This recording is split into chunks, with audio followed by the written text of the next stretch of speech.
Selamat malam saudara pendengar di seluruh kepulauan Nusantara, bahkan dimanapun saudara berada. Selamat mengikuti siaran kami, selamat mendengarkan, dan tetap merdeka. Celoteh Aki. Aki Rukman. Inilah Aki Rukman. Rukman, wajah sejuk tapi beriman.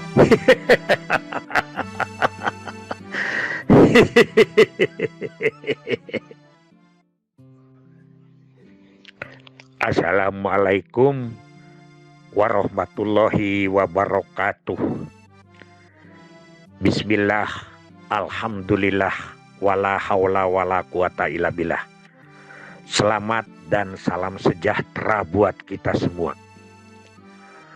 Bapak Ibu, anak cucu Aki dimanapun berada, baik para penyimak dongeng maupun para penyimak celoteh di YouTube. Hari ini materinya sama, yaitu kita akan melanjutkan kajian pandangan Islam terhadap program Kampung KB. Kampung yang telah menjadi ikon kita.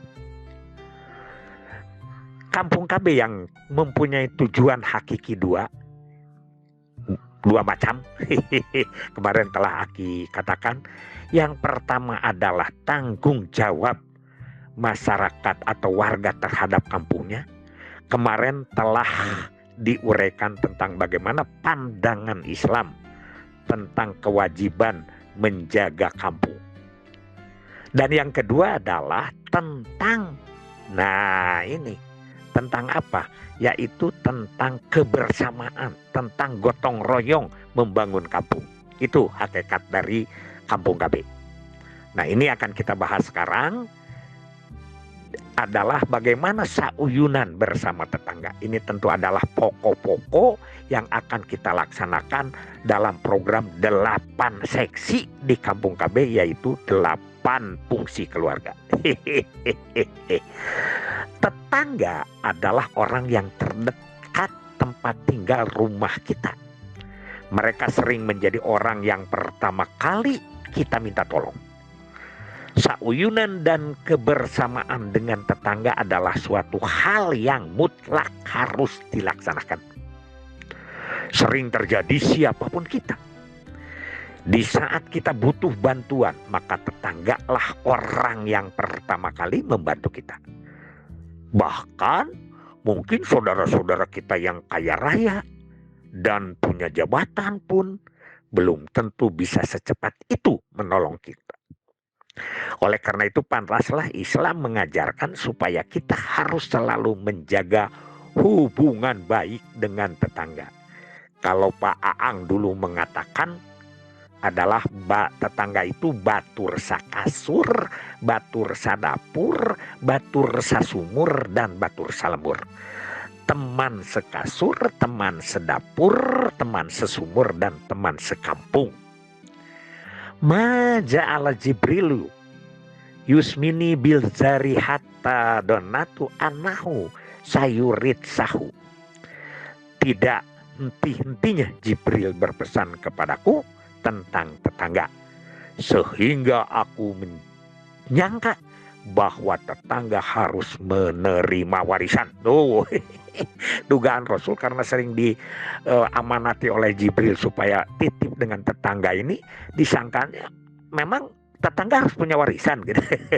Itu riwayat HR Bukhari. Pernah ada seorang sahabat bertanya kepada Rasul. Dia berkata, "Ya Rasulullah, bagaimana caranya supaya aku mengetahui apakah aku sudah termasuk orang yang baik atau belum?" Rasulullah Shallallahu Alaihi Wasallam menjaga. Mudah saja, tinggal engkau dengarkan tetangga-tetanggamu. Apabila mereka membicarakan kebaikanmu, berarti engkau sudah termasuk orang baik. Tapi bila sebaliknya, tetangga-tetanggamu membicarakan keburukanmu, berarti engkau belum termasuk orang yang baik. Selanjutnya, dalam hadis lain Nabi bersabda, demi Allah, tiada beriman seorang di antara kamu selagi tetangganya tidak merasa aman dari gangguannya. Oh, itu adalah dari HR Bukhari. Pernah kejadian di zaman Nabi SAW, ada seorang wanita meninggal dunia. Semua orang mengatakan bahwa wanita ini adalah ahli surga. Sementara Nabi mengatakan bahwa wanita ini ahli neraka. Para sahabat bingung dibuatnya. Karena menurut apa yang mereka saksikan, bahwa wanita ini sangat baik ibadahnya. Nabi mengatakan, yang kalian saksikan itu benar. Tapi banyak sekali tetangganya yang sakit hati karena ketajaman lidahnya. Nah ini ya. Oleh karena itu ada beberapa hak yang diajarkan oleh Rasul tentang ketetanggaan ini. Hak-hak tetangga itu adalah apabila dia sakit, engkau harus menengoknya. Apabila dia meninggal, engkau harus memulasaranya. Apabila dia meminta pinjaman, maka pinjamilah. Dan apabila dia telanjang, maka tutuplah auratnya atau belilah pakaian. Apabila dia mendapat kebaikan, maka ikutlah berbahagia.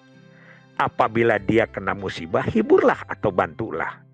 Jangan engkau meninggikan bangunan rumahmu melebihi rumahnya tanpa meminta izin, sehingga menghalangi masuknya cahaya dan angin ke rumahnya. Dan janganlah engkau menyakiti tetanggamu dengan wangi-wangian masakanmu, kecuali mereka engkau beri apa yang kamu masak. Ini HR Tobroni riwayatnya.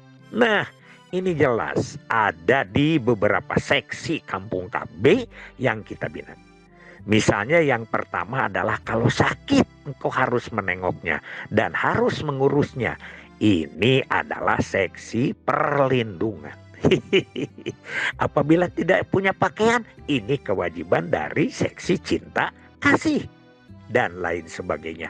Inilah ajaran Islam sesuai dengan pandangan dan pelaksanaan kita di Kampung KB. Ya, sampai ke soal-soal yang kecil. Nyetel musik, jangan keras-keras dan lain sebagainya. Man kana ya'minu billahi wal yaumil akhiri falyuhsin zarahu. Barang siapa mengaku iman kepada Allah dan hari akhir, maka hendaklah dia berbuat baik kepada tetangganya. Nah, perintah-perintah inilah yang kita maknai sebagai program kita di Kampung KB. Jadi, kalau menurut Aki sering, kalau Kampung KB-nya hanya dipahami, diketahui oleh sekelompok orang yang disebut Pokja, itu tidak menyentuh kabuk mengiris hati.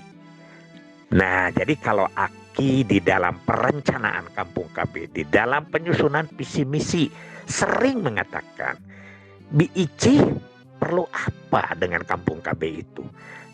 Saya mah butuh KTP saja. Itulah yang kita kan. Suaminya Coni, dia pintar nyetir, tapi tidak punya SIM, surat izin mengemudi. Itulah orang yang tidak punya BPJS, diberilah BPJS. Itulah yang disebut hakikat Kampung KB. Bukan sedikit-sedikit produk, bukan berarti itu juga tidak baik. Tapi dasarnya dulu, sehingga nanti kita melangkah ke sananya baru kepada inovasi dan kreativitas.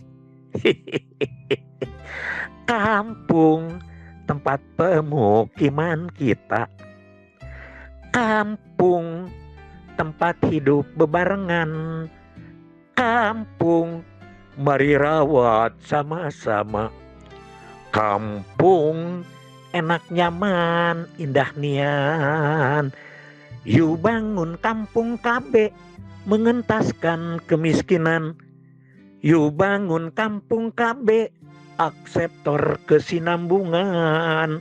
Yuk bangun kampung KB, lakukan 8 fungsi. Yuk bangun kampung KB, lintas sektor koordinasi. Itu slogan dari Aki.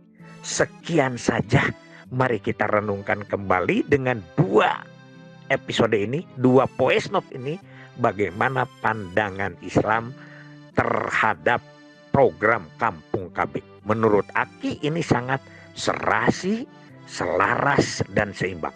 Mari kita lanjutkan, mari kita perjuangkan sampai kepada keberhasilan yang maksimal.